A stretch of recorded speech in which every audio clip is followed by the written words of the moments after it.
So hello sa inyo mga ka-Geely. So andito tayo ngayon sa Geely Lipa branch. First time ko nakita tong Geely EX2 na bagong labas ni Geely. So itong aking i-share sa inyo is ito yung top of the line na EX2. So meron kasing dalawang variant, merong Pro and then top of the line. Okay, so papakita ko sa inyo quick yung interior, yan. So leather na rin siya, guys. Yan. Okay, ngayon i-share ko naman sa inyo yung aside from dito sa interior, itong napakagandang ilaw dito, okay? And then yung pinaka-importante sa lahat, itong infotainment display natin, okay?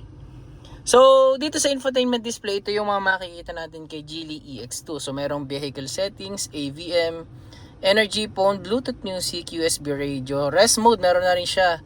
Camping mode, meron na rin. Apple and audio, CarPlay.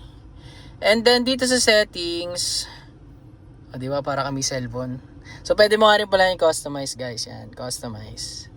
So dito naka-shortcut na dito yung sound, light mode, ambient light. So pwede ka mag-customize diyan, guys. So how to customize? Punta ka lang dito, click mo lang and then yan. Add mo lang negative or positive and then complete. Okay?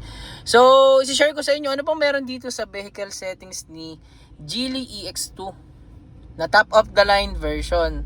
So, pwede mo siyang i-power up ito. So, keyless na to. Susi na lang or yung sensor na lang nagpapatakbo at saka automatic na nag-off dito pag lumalayo kayo. Okay? So, pwede mo siyang power up or shutdown parang cellphone or computer. So, meron ditong shortcut. Parking comfort, mileage statistic, wireless charging. Ito siya. So, pwede mo rin siyang patayan, guys. Ambient light ito, pwede mo na siyang i-off yan, oh. Oh, buksan ko. Oh, di ba? Pak. Lupit.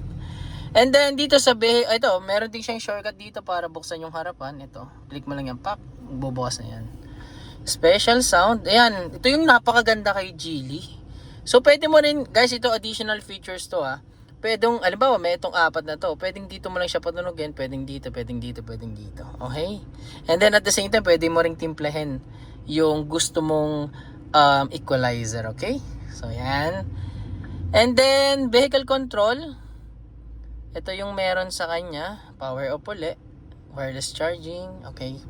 Meron din bukasan sa harapan dito. And then, driving. Meron siyang eco, comfort, tsaka sport. Energy regeneration. So ako masasuggest ko lagi dapat naka-high, okay? And then brake pedal, meron tayong comfort tsaka sport, comfortable stop, hill descent control, yung pagkapababa kayo. Okay? ESC off, auto hold. So merong auto hold na rin siya. Lights, meron hanggang level 5 na beam light. And then interior illumination, ambient light. Oh, buksan natin. So meron din siya dito. Pwede mo rin customize yung kulay niya. Ayan, oh. O, diba?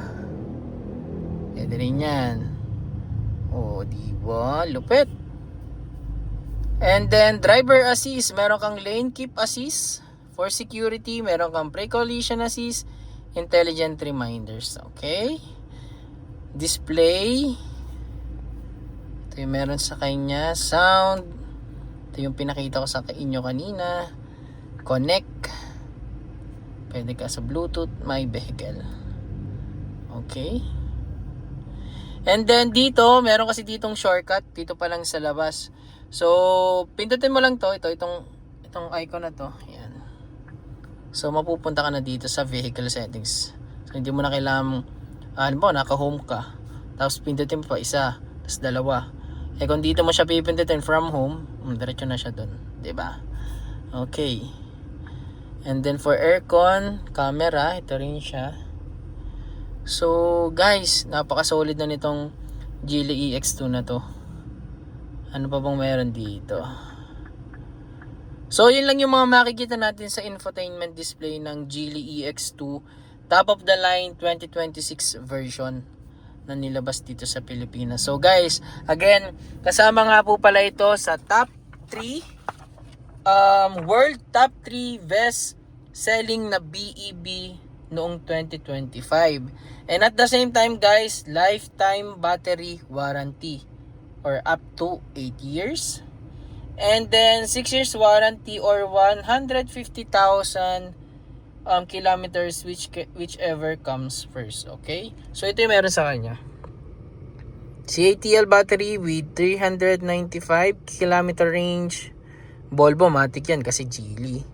Flyme Auto, 540 degree, ADAS, and then Apple CarPlay and Audio Auto. Okay?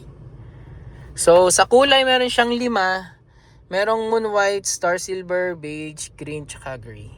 Sa interior naman meron siyang Horizon Gray and Skyline White. So ito yung Gray. Okay? So yun lang guys. I hope meron kayong natutunan or meron kayong details na nakuha sa akin about sa Geely EX2. And dito pa lang sa infotainment display na meron sa kanya, sobrang sulit, sobrang solid na meron sa kanya. Okay? So yun lang guys. Maraming salamat sa inyo, and I hope kasama ko pa rin kayo sa mga susunod na video natin about sa mga Geely brand or sa Geely EX5, EX2 or kung ano man mga content na i-upload ko. So maraming salamat sa inyo. Lagi kayong mag-ingat, and God bless sa ating lahat. Bye bye.